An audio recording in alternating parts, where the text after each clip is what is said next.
Live stream continues. Hotspot is coming at you from our Harmon studios. We're on YouTube, Facebook Live, and KUM TV8.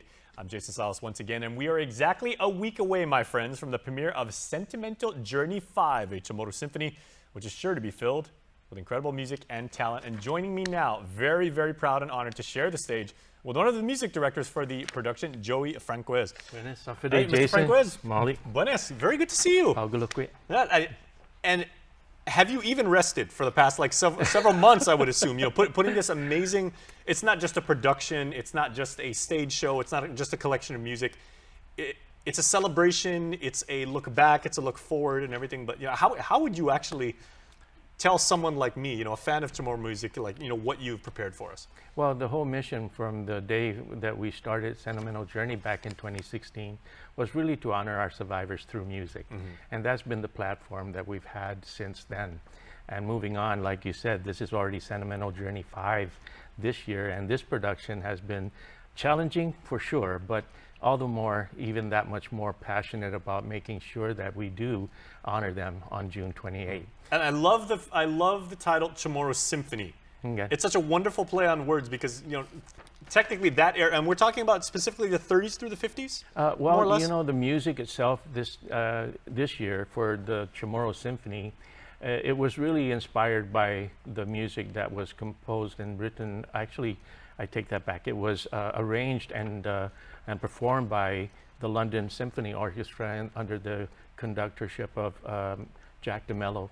And all during those years while I was listening to this music, and it started to really take on a different perspective for me in how I can honor them this year. And you know, the music of Jack DeMello's production was the music and legends of Guam. And many of the music arrangements in that particular production really just kind of captured my attention because it had a lot of the songs that related to that period in time of the war right on through. And a lot of the music was religious music that we heard and grew up listening to in churches. So it really captured my attention in that aspect. And I thought it would be a really wonderful way to really bring the Chamorro music out and have Jack DeMello's music being performed. And we'll have local artists that are going to be performing, singing on top of that track. Yeah, Dr. Michael Bavacco was here yesterday, and he was saying, of course, you know, we're all familiar with Oh, My Dear Uncle Sam. I mean, everybody, like we memorized that when I was in school. You know, we sang it, and then it was our predecessors, you know, my Nana's generation, I was telling Miguel yesterday. It's not, and she goes, it's not just the words, the lyrics that you recite, and it's not just the melody that you follow. There is a deep message behind all this. You know, this is suffering, this is redemption, this is freedom, this is struggle, and it's important to know that side of the music as well. Absolutely, and through all of that, the music itself and the musical element of it really it encompasses the time and the era and the emotion. And through the symphony, as you all know, the symphony itself is really composed of 4 movements, and the movements really are what dictates the way that they develop throughout the course of the production. So that's what the whole idea is behind it, and I'm hoping that people are going to really start to really feel the music when they start to listen to these performers. And we're not really going to be focusing too much on the performances themselves, but the musical element to create that emotion. It's a sum of the parts. Absolutely. Yeah. And that through those performances, we're really going to do everything that we can to honor our survivors and make them be the visual aspect of this performance. Right. Yeah. Now, Joey, I can think of no one more fitting or more suited with the pedigree that you have with our history and, you know, with music to be able to bear this responsibility. But what does it mean to you to actually say, you know, I'm going to put this arrangement together. I feel this is the best way that I can honor my predecessors and also teach you know, a younger generation about who we are through music. Sure, absolutely. What does that mean? Because of the fact that my father was a musician and survived and lived through that period in time.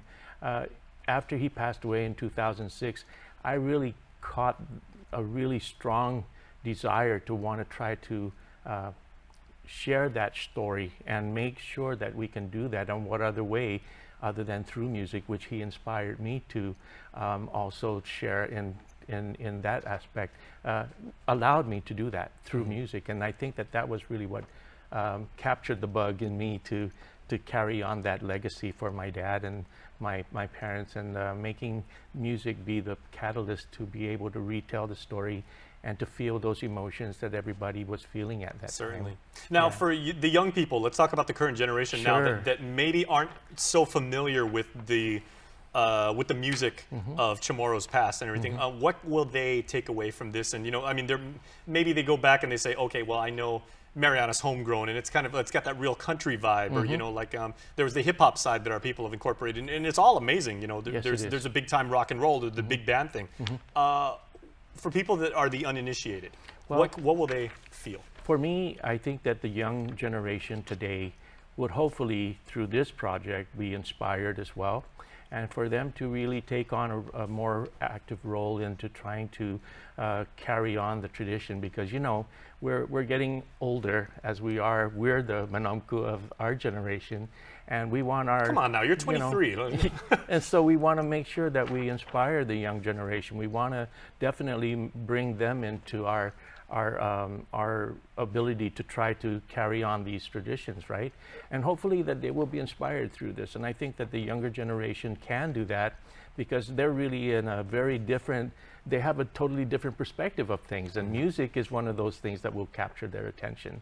And I know that when they listen to this particular production, that they'll be able to feel that emotion, and maybe they'll take on the role of maybe doing things to try to maintain and preserve their stories as well, because we're all descendants of these survivors, and that we are the ones right now who are able to do that. So collecting this information, and that's a totally different show, but I definitely would like to get into that one day with you, and maybe we can talk a little bit about what we can do to inspire the next generation to carry on and keep the stories alive. Well, tell you what, my friends, there are two sides to a tradition. It's people like the wonderful work of Mr. Fraquez keeping it going, but it's also young people like you to be able to receive that message and keep it going. So we really appreciate not just coming into the studio today, but what you're doing to keep the lessons that our people have taught us alive. So thank you very much. Yeah, thank you. I wanted to just take the time here to just kind of announce that this production is going to start off and kick off on June 28th, which is War Survivor Remembrance Day, and that will start off in the morning and will kind of kick off everything. But the Chamorro Symphony itself will be aired on KUAM TV Channel 8 at 11 a.m. and again on Channel 11 at 3 o'clock p.m. and again on KGTF TV Channel 12 at 8 o'clock p.m. And all of this is going to be played throughout the day, and then it will continue on with encore performances throughout the month of July as well. I also wanted to just take time right now to share that the Chamorro Symphony was made possible with the support of the Governor's Office, Guam Economic Development Authority, the Guam Museum, and of course KUAM Communications, who has since 2016, when we first launched Sentimental Journey, been very strong supporters of this. So I wanted we're very happy to do it. Thank you. One of the really special things that we wanted to share as well, Jason, I'm sorry, I wanted to just share that we have some really excellent performers that are in this production this year. One of them that I wanted to definitely share with you is the 3rd Marine Expeditionary Force Band from Okinawa, Japan, who will be a part of this project, and it's wonderful to have them to be able to show support in what it is that we're doing as well in honoring our survivors. Absolutely. And we're definitely taking it on to the next generation of musicians as well by incorporating the Skip Entertainment Company doing their dance, and also Rachel Esteves, who is also one of the more younger performers as well, Jack Larimer, we have Sean and Sherry Wagner, and also we have Johnny Sablan, of course, Jesse and Ruby. We're really honored to have them performing in this particular production this year. Okay, tell you what, we got to run, but thank you very much once again. All right, stay tuned. Hotspot back after this. Get up to the minute